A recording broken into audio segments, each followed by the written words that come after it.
Right now, as you are watching this video, missiles are flying over Dubai. Sirens are wailing in Riyadh. The world's most important oil shipping route has been blockaded. Stock markets are collapsing. Oil has crossed $114 a barrel. And somewhere in a fortified palace in Riyadh, one of the most powerful and controversial men on the planet is sitting in front of a war map, watching everything he has built for the last decade either come together or fall apart. His name is Mohammed bin Salman. And what he is doing right now, in the shadow of the most dangerous war the Middle East has seen in generations, is not what the world thinks he is doing. Because while every camera is pointed at Tehran, while every headline is screaming about American aircraft carriers and Israeli airstrikes, MBS has been executing a plan. A quiet, patient, ruthless, decade-long master plan. A plan to build something the Arab world has never had in its entire modern history, the ultimate Arab army. And by the time this video is over, you will understand exactly what that means, why it matters, and why the war that just exploded across the Gulf may actually be the moment MBS has been waiting for. Stay with me, because we are just getting started, and the most shocking part of this story comes at the very end. To understand what MBS is building and why, you have to go back and understand the world he grew up watching. Mohammed bin Salman was born in 1985. He came of age watching Saudi Arabia, one of the wealthiest nations on earth, depend entirely on foreign armies to protect itself. In 1990, when Saddam Hussein's forces rolled into Kuwait and threatened to keep going straight into Saudi Arabia, it was not the Saudi army that stopped them. It was 500,000 American soldiers who flew in, set up bases on Saudi soil, and held the line. That moment of vulnerability was seared into the consciousness of every Saudi leader. The kingdom had oil. The kingdom had money. But the kingdom did not have the military power to defend itself. And that dependency, that humiliation, that fundamental vulnerability has driven Saudi defense policy ever since. For decades, Saudi Arabia did what wealthy nations without military power always do. It bought protection. It spent billions on American weapons. It signed defense agreements. It hosted U.S. bases. It paid, in treasure and in political compromise, for the security umbrella that Washington provided. And for a long time, that arrangement worked. But then came 2019, and everything changed. In September 2019, a coordinated strike of drones and cruise missiles slammed into Abqaiq and Khurais, two of Saudi Arabia's most critical oil processing facilities. In a single morning, half of Saudi Arabia's entire oil production capacity was knocked offline. The Houthi rebels in Yemen claimed responsibility, but American and Saudi intelligence pointed directly at Iran. This was not a random act. This was a message. Iran was telling the world, and telling Riyadh specifically, that it could reach inside the heart of Saudi Arabia and turn the lights off whenever it wanted to.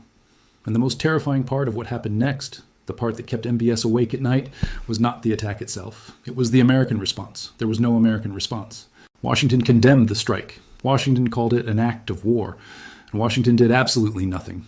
The security umbrella that Saudi Arabia had paid for, bled for, compromised for, had a very large hole in it, and MBS saw it clearly. That moment, the morning of September 14th, 2019, is when MBS's master plan shifted from being a strategic ambition into a military emergency. Because if America would not defend Saudi Arabia against Iranian drone strikes on its own soil, then Saudi Arabia had to be able to defend itself. Not just defend itself, but dominate. Not just survive, but project power. Not just protect its oil fields, but become the undisputed military hegemon of the Arab world. And to do that, MBS understood Saudi Arabia needed to stop being a country that bought other people's armies and start being a country that built its own. Here is what makes MBS different from every Saudi leader who came before him. His predecessors were cautious, consensus-driven, deeply conservative in the political sense. MBS is none of those things. He is impatient. He is ambitious to the point that many would call it recklessness. And above all, he is a builder. When he decided Saudi Arabia needed a military-industrial complex, he did not commission a committee report. He created the General Authority for Military Industries. He created Saudi Arabian Military Industries, known as SAMI.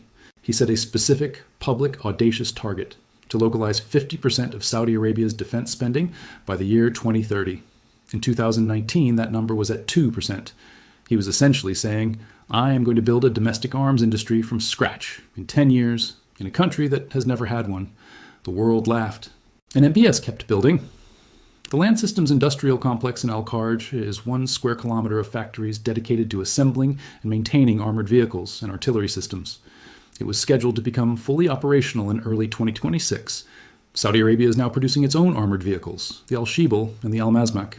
It is producing its own drone systems, the Sakr series. It has joint ventures with Lockheed Martin for missile defense integration, with Navantia for naval construction, with Boeing for aerospace sustainment, The defense budget is now approximately $80 billion a year, making Saudi Arabia one of the top 5 military spenders on the planet. 257,000 active military personnel, 1,500 tanks, 7,000 armored vehicles, a Royal Saudi Air Force equipped with Typhoon fighter jets, a modernizing navy, and a strategic missile force that very few analysts outside the intelligence community fully understand. But here's the thing. All of that is just the hardware, the weapons, the factories, the aircraft. On the economic map, the Strait of Hormuz crossing count of 5 on March 4th against a pre-war average of 27, confirmed by Windward Maritime Intelligence, has not recovered across 10 days. Lloyd's lists confirmed 170 container ships, with approximately 450,000 TEU trapped inside, represent commercial paralysis, with no resolution mechanism under current military and insurance conditions. The Saudi East West Pipeline and UAE Habshan Fujairah Pipeline combined confirmed capacity of approximately 2.6 million barrels per day. Against the Strait's normal 20 million barrel daily flow leaves a bypass gap of 17.4 million barrels per day that no alternative routing closes. Japan has activated emergency petroleum reserve release protocols. South Korea is procuring LNG on spot markets at multiples of pre-war contract rates. China's National Development and Reform Commission has convened emergency energy security sessions. The Council on Foreign Relations Analysis confirmed that Iran has other means to disrupt global oil and gas exports beyond formal closure, including fast attack craft that can interrupt shipping and submarines that can lay mines, and that Iran's right to declare a closure is contested under the UN Convention on the Law of the Sea, a convention Iran signed but never ratified. The legal contestation does not change the operational reality. The operational reality is 5 crossings on March 4th against a pre-war average of 27, and a 23rd wave that confirms the force enforcing that closure remains operationally viable. The Suez Canal itself, which the Ford transited on March 5th, moving from the Mediterranean into the Red Sea, saw activity drop to 23 crossings on March 4th, below its pre-war trend according to Windward. The diplomatic architecture was already under severe strain before the 23rd wave. The UN Security Council emergency session, convened on March 3rd, produced no resolution, with Russian and Chinese permanent members blocking the draft proposed by the United States and the United Kingdom. The Qatari and Omani intermediary channels that historically provided reliable back-channel communication between Washington and Tehran are now operating in a fundamentally different environment. Because the new supreme leader's demonstrated operational behavior in his first days in power has removed the premise on which quiet de-escalation diplomacy depended. The Jane's intelligence analysis published March 2nd had modeled a rapid diplomatic de-escalation scenario in which a 4-week window following the initial strikes would produce sufficient international pressure to begin restoring normal shipping through the Strait of Hormuz. That 4-week clock started February 28th. 10 days have elapsed. The trajectory of the conflict is not moving toward the conditions that scenario required. It is moving away from them at a pace the most pessimistic pre-war modeling did not fully capture. The Iraqi Shia militia dimension, confirmed by multiple reports in the Financial Times and Reuters, involves at least 3 separate organizations conducting drone and rocket attacks on U.S. forces at bases in Iraq and Syria at a frequency the U.S. military has described as elevated compared to the pre-war baseline. The attacks have not produced mass casualties, but impose a sustained low-level operational pressure that absorbs defensive attention and resources, a harassment campaign designed to complicate American ability to focus military energy exclusively on the Iran theater. The Iraqi government's confirmed back-channel communications to both Washington and Tehran, reported by Reuters, indicate Baghdad is attempting to manage militia activation levels to prevent Iraqi territory from becoming a direct battlefield while being unable to fully control organizations whose command relationships with the IRGC Quds Force have always operated with significant tactical autonomy. The USS George H.W. Bush is the variable with the greatest capacity to change the suppression mathematics going forward. USNI News confirmed on March 6th that Bush completed COMTEX on March 5th, with Carrier Air Wing 7 flying 1,586 sorties, accumulating 693-day and 682-night arrested landings across 28 days of training, representing full combat readiness certification. Maritime Executive confirmed deployment reports were circulating on March 6th, noting 3 simultaneous nuclear carriers in the theater would be the largest American carrier concentration since 2003, giving the United States approximately 220 based combat aircraft operating from 3 geographic positions around Iran's maritime perimeter with a combined escort force of more than 15 Aegis destroyers.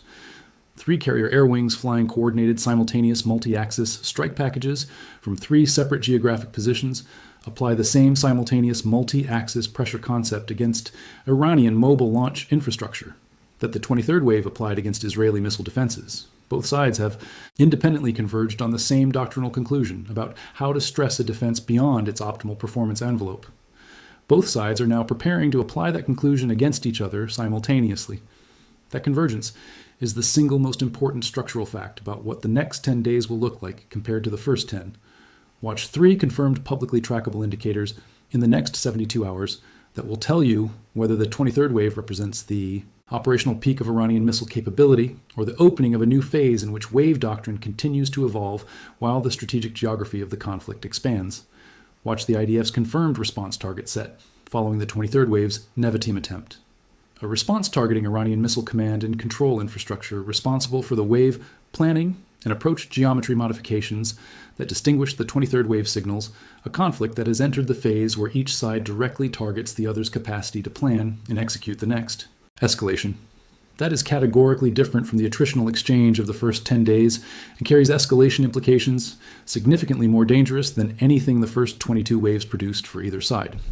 Watch the Windward Maritime Intelligence Daily's Strait of Hormuz vessel crossing count.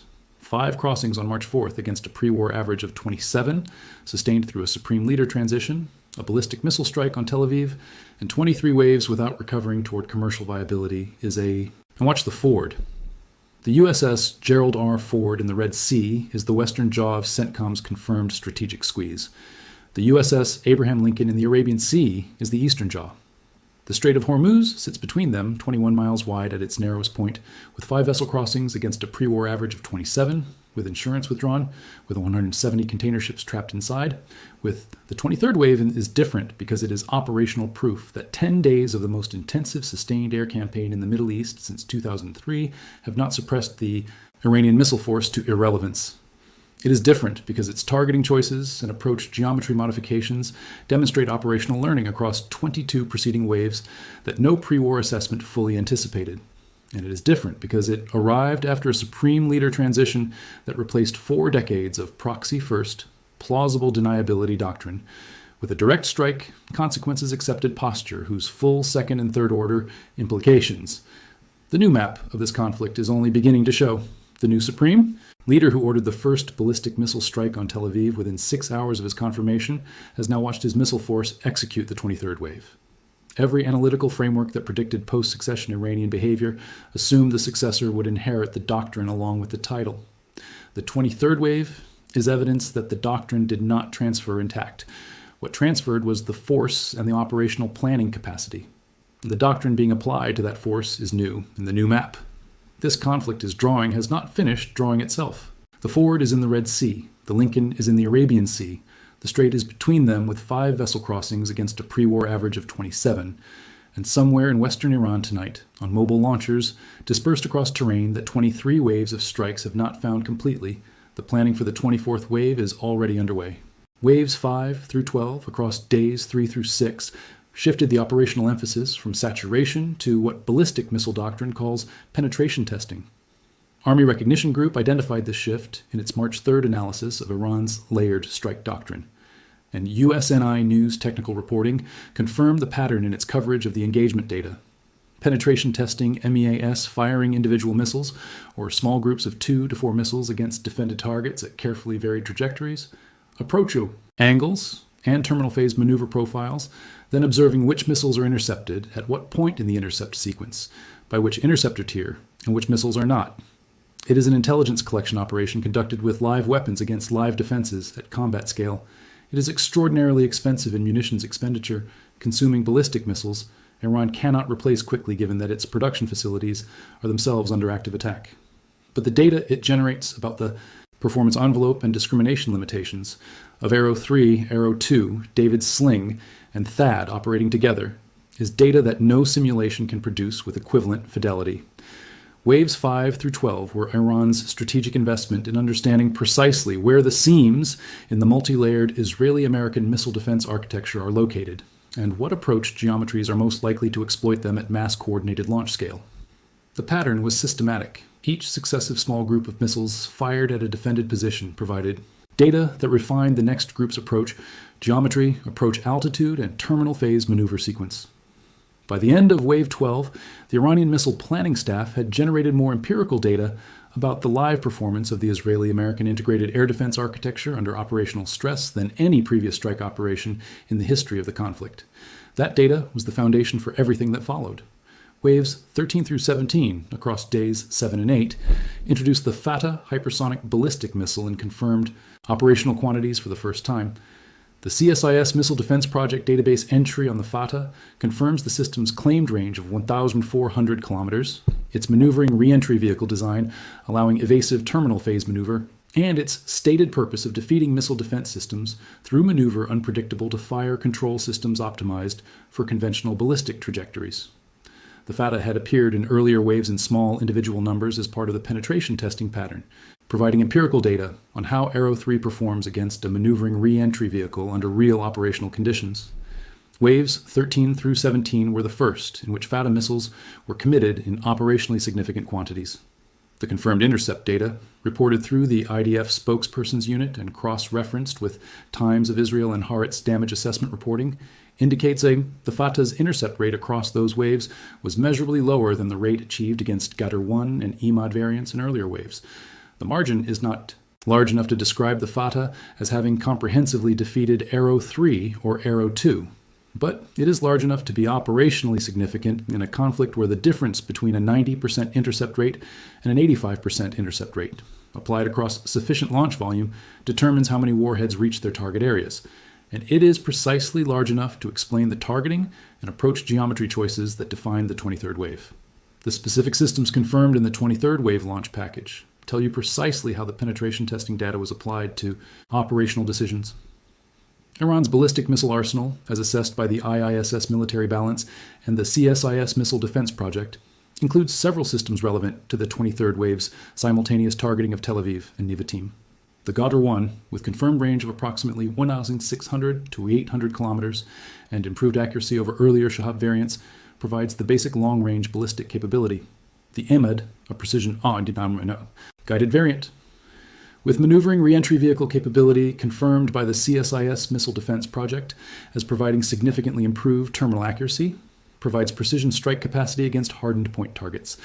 And the Fatah, with its terminal phase maneuvering specifically designed to complicate missile defense intercept geometry, provides the penetration capability that waves 13 through 17 empirically demonstrated is harder for Arrow 3 to engage at the same intercept rate as conventional ballistic variants. The 23rd wave's simultaneous targeting across Tel Aviv's metropolitan area, Ben Gurion Airport, and Nevatim required coordinating all three capability tiers in a single integrated launch package, which is precisely what the 22 preceding waves were building toward the organizational and intelligence capacity to execute. Waves 18 through 22, across the latter part of days 8 and 9, constituted the deception phase of the 10-day learning campaign. Understanding it requires understanding the kill chain geometry that Arrow 3, THAAD, and SM3 depend on for their intercept solutions. Arrow 3's exoatmospheric intercept capability depends on early continuous tracking data from the Green Pine radar and U.S. Space Command space-based infrared sensors. The intercept window for a successful exoatmospheric kill is measured in minutes. The fire control solution requires uninterrupted track from launch through the intercept point without breaks or discrimination failures that force reacquisition from a degraded geometric position. Waves 18 through 22 were characterized according to IDF after-action briefing material reported by the Times of Israel and confirmed through Jane's Defense Weekly analysis by simultaneous launches from geographically dispersed sites across western, central, and southwestern Iran on a wider baseline than any previous wave. Confirmed simultaneous signatures from Kermanshah, Khuzestan, Fars province, and the Tehran military district created a tracking environment in which the number of simultaneous ballistic tracks exceeded what the integrated Israeli-American engagement planning cycle could manage at optimal intercept geometry for every track simultaneously. The multi-axis simultaneous dispersion was a discrimination and tracking stress strategy, specifically designed using data from waves 5 through 12 to exploit the geometric conditions under which the defense's intercept capacity is most constrained. That progression from saturation to penetration, testing to Fatah, operational employment to coordinated multi-axis tracking stress is the 10-day learning curve. That is what 22 waves of missile launches at significant cost to Iran's remaining operational inventory and to the launch crews who executed them under sustained attack for 10 consecutive days were sequenced to develop. The 23rd wave is not another step in that learning sequence. It is the operational application of everything that learning produced, executed at the scale and with the approach geometry integration that only the accumulated data of 22 preceding waves made possible. The human dimension of what 10 days of sustained strike operations mean for the Iranian Missile Force's command structure is the variable hardest to assess from open sources, and that matters most for predicting how many more waves this force can generate. American and Israeli strikes have not been targeting only physical infrastructure. They have been targeting the officers who plan the waves and the command networks that coordinate the launches. The IRGC Aerospace Force trains its officers and launch crews over years of specialized preparation and does not have unlimited depth of experienced personnel. 10 days of strikes that have killed or wounded experienced operators, disrupted command communications, and forced senior planning staff to operate from dispersed and concealed locations under active threat represent a cumulative human attrition that does not show up in satellite imagery, but degrades operational capacity in ways that become visible only when the quality of subsequent waves declines. The 23rd wave has not shown that decline. The approach geometry modifications, the multi-axis simultaneity, and the Nevatim targeting choice all indicate the planning capacity directing the wave campaign remains intact and operationally innovative 10 days into sustained attack. That is the most important capability assessment the 23rd wave provides. The planning infrastructure for the 23rd wave. March 2026. Mojtaba Khamenei is not a name that appeared in Western press briefings until very recently. He held no formal government title. He commanded no official military position. He attended no diplomatic summits. He gave no press conferences. For decades, he operated entirely within the protected interior of the Islamic Revolutionary Guard Corps intelligence apparatus, visible only to the people who needed to know he existed and invisible to everyone else. That invisibility was not accidental. It was structural. It was the product of a deliberate succession architecture that Ali Khamenei spent more than a decade constructing. It held until the morning it didn't. What happened in the hours following the confirmed death of Ali Khamenei is the single most consequential leadership transition in the Islamic Republic's 46-year history. Not because a new supreme leader was named. Leadership transitions happen. What makes this transition different, what separates it from every other succession event in the modern Middle East, is the speed of the First Order, before the Assembly of Experts had completed its formal confirmation session, before the state funeral arrangements had been publicly announced, before a single foreign government had issued a condolence statement.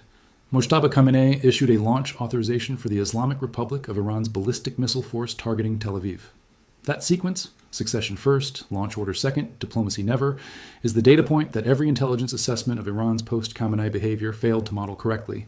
The assessments assumed a transition period. They assumed institutional inertia. They assumed that the Assembly of Experts, the IRGC Senior Command, and the MBS, the Office of the President would require days, possibly weeks, to consolidate authority around a new supreme leader before any major military decision could be executed. Every one of those assumptions was wrong. And the reason they were wrong tells you more about what Mojtaba Khamenei is, what he has built, and what he intends than any biographical summary can convey. This is the confirmed data on what happened, what was fired, what was intercepted, what was not, and what the opening order of a new supreme leader tells you about how this war changes, now that the man who spent 30 years preparing to fight it is the one giving the orders. The background that the wire services have not had time to develop fully is this. Mojtaba Khamenei, born in 1969, is the second son of Ali Khamenei. His older brother Mojtaba's public profile was always carefully managed and deliberately obscured. Western intelligence agencies, including the CIA, MI6, and Mossad, have tracked him for years as the de facto power behind the IRGC's Intelligence Directorate, a position that gave him operational visibility into every significant covert action, every proxy force command structure, every foreign assassination operation, and every strategic weapons program that the Islamic Republic has run since the early 2000s. The U.S. Treasury Department designated Mojtaba Khamenei under Executive Order 13876 in 2019 for his role in IRGC-linked financial networks. That designation, confirmed in the Treasury's official press release, described him as operating within his father's inner circle and leveraging that position for financial and political benefit. What the designation did not say, because Treasury designations describe financial conduct rather than military command authority, is that Mojtaba had by 2019 already consolidated relationships with every IRGC Corps commander, every Quds Force regional director, and every senior figure in the missile program that would matter in a succession scenario. The Assembly of Experts is the constitutional body responsible for selecting and theoretically supervising the supreme leader. It has 88 members, all Islamic jurists, all elected by popular vote from a candidate list vetted by the Guardian Council. Under Article 107 of Iran's constitution, the assembly selects the supreme leader when the position becomes vacant. The confirmation of Mojtaba Khamenei by the assembly was not, according to reporting from Iran International and confirmed by Reuters correspondent coverage on the ground, a contested deliberation. It was a ratification. The decision had been made before the session convened. The IRGC senior command had signaled its support. The Guardian Council had pre-cleared the theological credentials. The session lasted less than 3 hours. By Iranian constitutional standards, that is extraordinarily fast. The 1989 selection of Ali Khamenei himself after the death of Ayatollah Khomeini took significantly longer and involved genuine factional competition. The 2026 session involved none of that. It was a confirmation of a decision already made in the operational security architecture that Mojtaba had spent years building precisely for this moment. What Mojtaba Khamenei is not is a cleric in the traditional sense that the position has historically required. Ali Khamenei held the title of Ayatollah. The constitutional requirement for the supreme leader position is that the individual be a marja, a source of emulation in Shia Islamic jurisprudence, which traditionally requires decades of religious scholarship and a following of believers who accept the individual's religious authority. Mojtaba does not have that background. What he has instead is a network of clerical supporters within the Assembly of Experts IRGC command structure that made clear, according to Iran International's confirmed reporting, that the military's institutional preference was for continuity of the security architecture rather than a return to clerical primacy. That preference was expressed quietly, without public statements, in exactly the manner that IRGC institutional preferences have always been expressed in Iranian politics. And it was decisive. The launch order came within 6 hours of the Assembly's confirmation. Here is what was fired, what the confirmed technical parameters of those systems are, and what the targeting data tells you about the decision calculus behind the first order. Iran's ballistic missile arsenal, assessed by the International Institute for Strategic Studies in its most recent military balance publication, includes several categories relevant to a Tel Aviv targeting scenario. The Shahab-3, a medium-range ballistic missile with a confirmed range of approximately 1,300 kilometers, and a CEP, circular error probable, the measure of accuracy, of approximately 190 meters, according to the Center for Strategic and International Studies Missile Defense Project Database. The Ghadr-1, a variant of the Shahab-3 with extended range of approximately 1,600 to 1,800 kilometers and improved accuracy. The Imad, a precision-guided variant with maneuvering reentry vehicle capability confirmed by the CSIS Missile Defense Project as providing significantly improved terminal accuracy over earlier Shahab variants.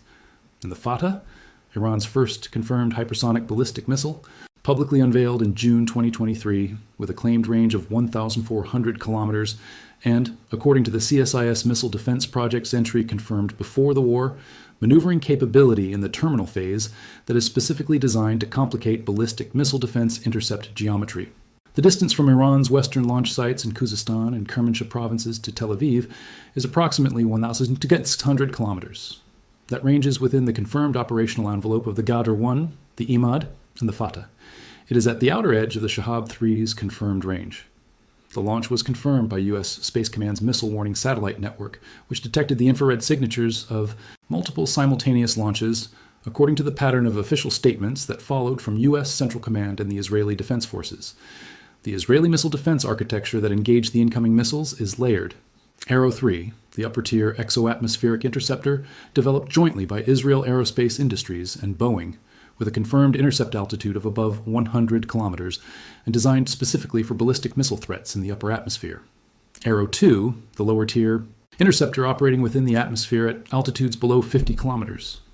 David's Sling, the medium-altitude system designed for shorter-range ballistic missiles and large-caliber rockets. An Iron Dome, which is not designed for ballistic missile threats, but was active in its configured defensive zones. The United States contributed additional intercept capability through the Thayad battery that the Biden administration deployed to Israel in October 2024, a deployment confirmed by the Pentagon at the time and which remained in place under the subsequent administration. The IDF's confirmed statement, released through the IDF spokesperson's unit and reported by Reuters and the Times of Israel, confirmed that the majority of the ballistic missiles launched were intercepted. The word majority is doing significant operational work in that sentence. Majority is not all. And the confirmed damage assessments from Tel Aviv, reported by the Times of Israel and Haaretz, with on-the-ground confirmation from Israeli emergency services, indicate that at least 2 warheads reached their target area. The nature of the warheads, conventional high explosive, not nuclear, a distinction that the IDF statement confirmed explicitly and that the IAEA's monitoring infrastructure would have detected immediately had it been otherwise determined the physical damage. But the operational significance of a missile fired from Iran reaching Tel Aviv is not measured in the radius of the blast. It is measured in the precedent. It is measured in the signal. And it is measured in what Mojtaba Khamenei chose to say to the world with his first act as supreme leader. He chose to say this: the deterrence framework that has governed Iranian-Israeli strategic interaction for 4 decades is over. Under Ali Khamenei, Iran fought Israel through proxies, through Hezbollah in Lebanon, through Hamas in Gaza, through Islamic Jihad, through the Houthis in Yemen, through Shia militia networks in Iraq and Syria. The doctrine was always plausible: deniability plus proxy force plus strategic patience. You could always argue, as Iranian officials did argue for decades, that Iran was not directly at war with Israel. That argument is no longer available. Mojtaba Khamenei's first order made it unavailable, not accidentally, not impulsively, deliberately. And that deliberateness is the most important thing to understand about what has changed. The strategic logic that Western analysts are now working through in real time is this: a supreme leader who has spent his entire adult life inside the IRGC intelligence architecture does not issue a ballistic missile strike order on Tel Aviv within 6 hours of confirmation without having wargamed the response. He knows what Israel will do. He knows what the United States will do. He has access to every piece of intelligence that the IRGC has collected on Israeli military capabilities, American carrier strike group positioning, and the current state of the regional military balance. He issued the order anyway. The question is not whether he understood the consequences. The question is, what calculation produced the conclusion that those consequences were acceptable? There are 3 analytical frameworks that serious intelligence assessments apply to this question, and they produce very different predictions about what comes next. The first framework is escalation dominant signaling. Under this model, Mojtaba's launch order was not primarily a military operation. It was a political communication directed at multiple audiences simultaneously. To the Iranian domestic audience, it was a demonstration that the new supreme leader was not going to pursue the kind of quiet de-escalation that some Iranian political figures, including elements of the reformist camp and the pragmatic technocratic network around former presidents, had signaled their preference for in the period following the U.S.-Israeli strikes of February 28th. To the IRGC rank and file, it was a loyalty signal confirming that the new supreme leader was of their world, not of the clerical establishment's world. To Israel and the United States, it was an opening bid in a renegotiation of deterrence terms under which the new supreme leader's red lines would be established through demonstrated willingness to act rather than through diplomatic communication. Under this framework, the launch was designed to produce a response, and the response will be used to calibrate the next move. The second framework is genuine strategic desperation. The context in which Mojtaba assumed the supreme leadership is not a context of Iranian strategic strength. Operation Epic Fury, the joint U.S.-Israeli air campaign that began February 28th, struck over 3,000 confirmed targets in its first week, according to CENTCOM's own reporting. Iran's Navy was declared combat ineffective by Admiral Cooper at the Pentagon podium on March 4th. The Strait of Hormuz is effectively closed with insurance withdrawn and vessel crossings collapsed from 27 per day to 5. Iran's air defense network has taken confirmed losses. Its proxy forces are under pressure simultaneously in multiple theaters. The new supreme leader inherited not a stable Islamic republic preparing for a long confrontation, but a state under active military assault with its strategic assets degrading in real time. Under the desperation framework, the missile strike on Tel Aviv was not a calculated opening bid, but a reflexive assertion of capability at the moment of maximum institutional vulnerability. It was the new supreme leader demonstrating to his own military command that the institution still has teeth, even as those teeth are being systematically extracted by American and Israeli air power. The third framework is pre-delegation. This is the most operationally significant and the least publicly discussed. Pre-delegation in nuclear and conventional missile doctrine refers to the practice of establishing launch authority that does not require real-time authorization from the top of the command hierarchy. The question that American and Israeli intelligence analysts are now working urgently to answer is whether Mojtaba's launch order was a decision he made in the 6 hours between his confirmation and the launch, or whether it was an order that had been pre-authorized, pre-planned, and pre-staged weeks or months before his father died, waiting only for the triggering condition of succession to execute. The distinction matters enormously for what comes next. If the launch was a real-time decision, it can be influenced by the real-time military and diplomatic situation. If it was a pre-delegated execution of a plan designed before the war began, then what has been revealed is not a decision but a doctrine, and that doctrine will have additional phases The targeting choice of Tel Aviv rather than a military target, rather than an Israeli Air Force base or a naval facility or a known military headquarters, is itself a data point in this analysis. Tel Aviv is a civilian urban center. It is also the financial, cultural, and institutional heart of the Israeli state in a way that Jerusalem, the official capital, is not. Striking Tel Aviv with ballistic missiles is a signal about the nature of the conflict that Mojtaba Khamenei intends to fight. It is a statement that the category of legitimate target has expanded, and it is a direct challenge to the Israeli government's fundamental obligation to its own population, which is the protection of civilian centers from exactly this kind of attack. The Israeli response that is now being planned, confirmed, as in preparation by multiple Israeli defense officials speaking on background to Haaretz and the Times of Israel, will not be limited. The political and military logic of the Israeli position is that a ballistic missile strike on Tel Aviv by a confirmed state actor with confirmed casualties requires a response that is both proportionate in the eyes of the international community and sufficient in the eyes of the Israeli public to reestablish deterrence. Those two requirements pull in opposite directions. A proportionate response, as defined by international law norms, would be a military-to-military strike on the launch sites, the command infrastructure, and the missile storage facilities involved in the attack. A response sufficient to reestablish deterrence in the eyes of the Israeli domestic political environment after ballistic missiles struck the country's largest city requires something that visibly and permanently degrades Iran's ability to repeat the attack. The assets that can accomplish both objectives simultaneously are the American carrier strike groups that are currently positioned in the Red Sea and the Arabian Sea, the USS Gerald R. Ford in the Red Sea, and the USS Abraham Lincoln in the Arabian represent the strike capacity that can reach Iranian missile infrastructure from two separate geographic axes simultaneously, compressing the air defense reaction time available to Iranian air defense commanders and increasing the probability that strikes against hardened underground facilities succeed before Iranian mobile missile launchers can be repositioned. The military logic for a combined American-Israeli response to Mojtaba's first order is more compelling now than it was before the launch, because the launch has provided the legal and political predicate that American domestic and international public opinion requires before a direct U.S. strike on Iranian soil can be politically sustained. The economic consequences of what has already happened before any response has been executed are being measured in real time in oil futures markets and shipping intelligence databases. Brent Crude's reaction to the confirmed Tel Aviv strikes was, and severe. The combination of a new supreme leader with a demonstrated willingness to escalate directly, ballistic, reaching an Israeli city, and the continuing effective closure of the Strait of Hormuz produced a price signal that oil market analysts had modeled as a tail risk scenario, disruption measure, pending de-escalation, but as a potentially indefinite commercial policy change driven by an insurance market that has no framework for pricing risk, in a theater where a new supreme leader's first act was a ballistic missile strike on a major city.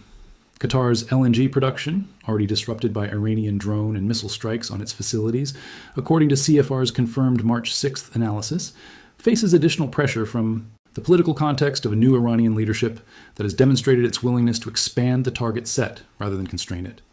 Japan, South Korea, and China, the three largest importers of Qatari LNG according to the EIA's most recent data, are now running emergency energy security assessments of their import diversification options.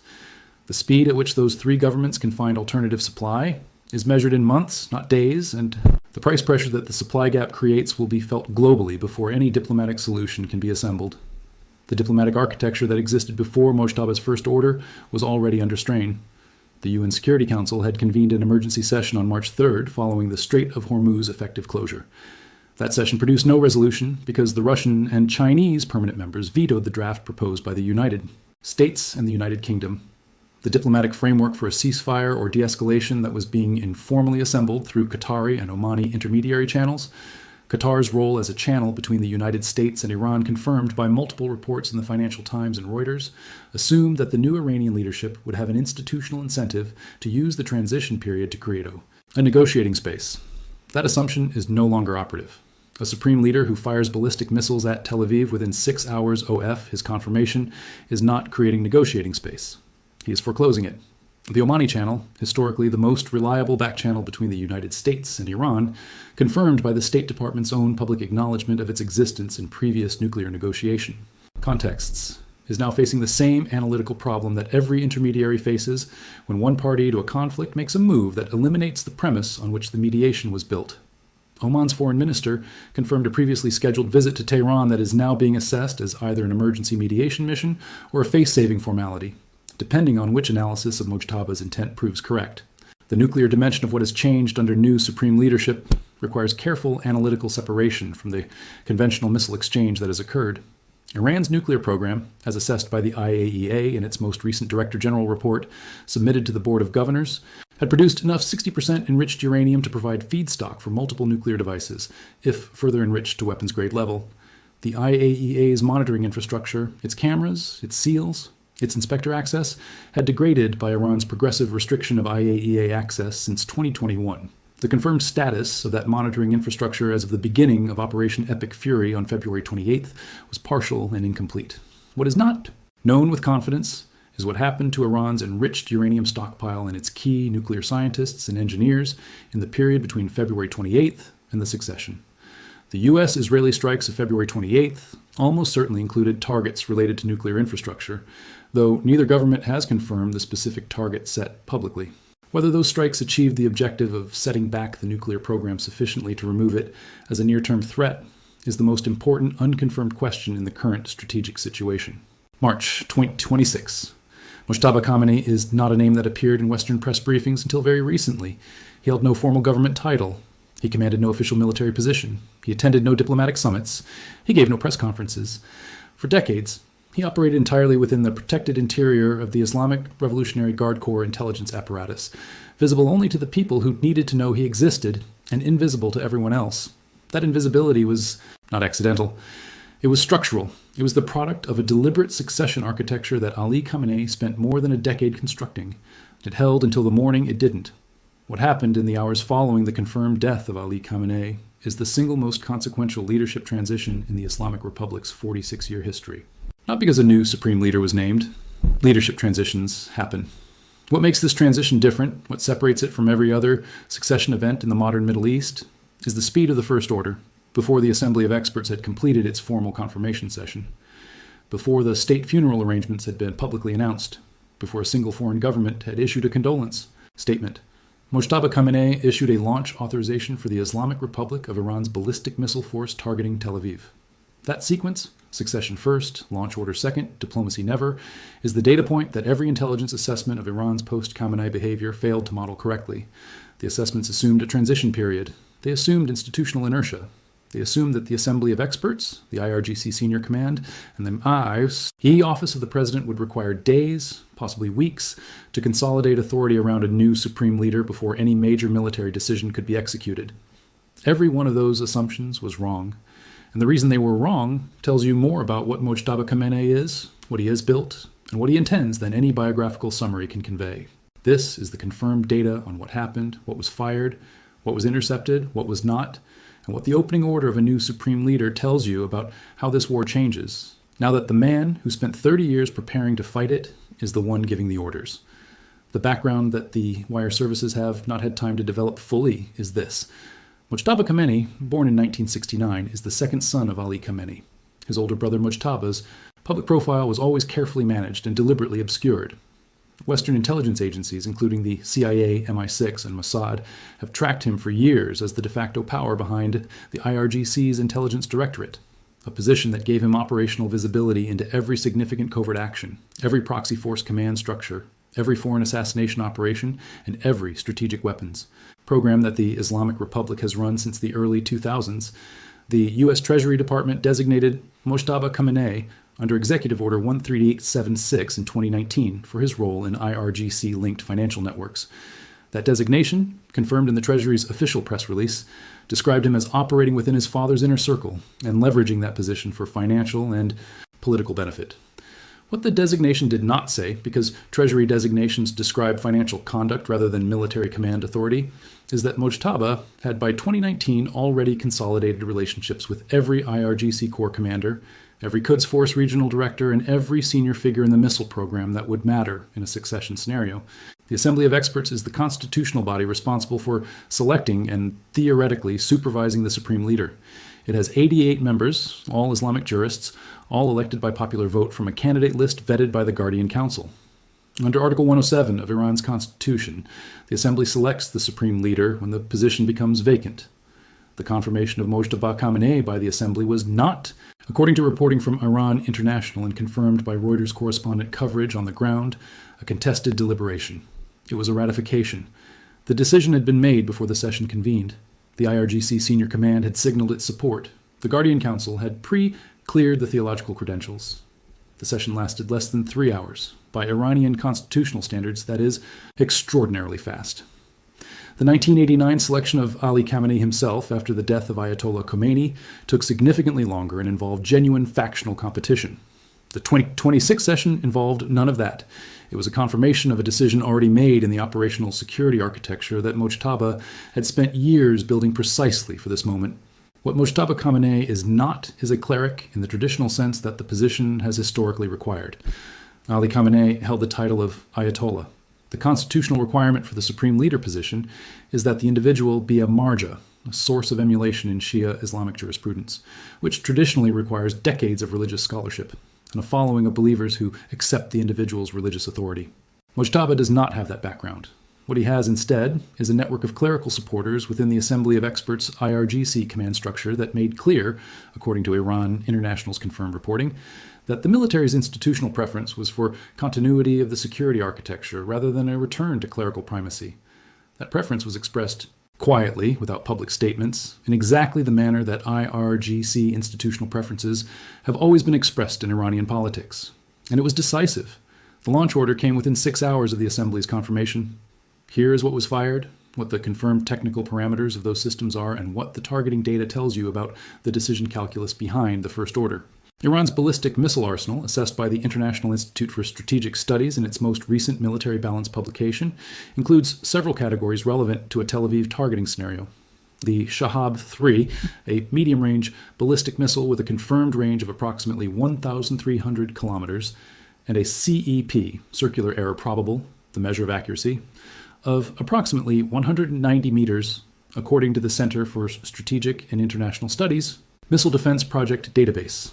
The Ghadar-1, a variant of the Shahab-3 with extended range of approximately 1,600 to 1,800 kilometers and improved accuracy. The Imad, a precision-guided variant with maneuvering reentry vehicle capability confirmed by the CSIS Missile Defense Project as providing significantly improved terminal accuracy over earlier Shahab variants. And the Fatah, Iran's first confirmed hypersonic ballistic missile, publicly unveiled in June 2023 with a claimed range of 1,400 kilometers and, according to the CSIS Missile Defense Project's entry confirmed before the war, maneuvering capability in the terminal phase that is specifically designed to complicate ballistic missile defense intercept geometry.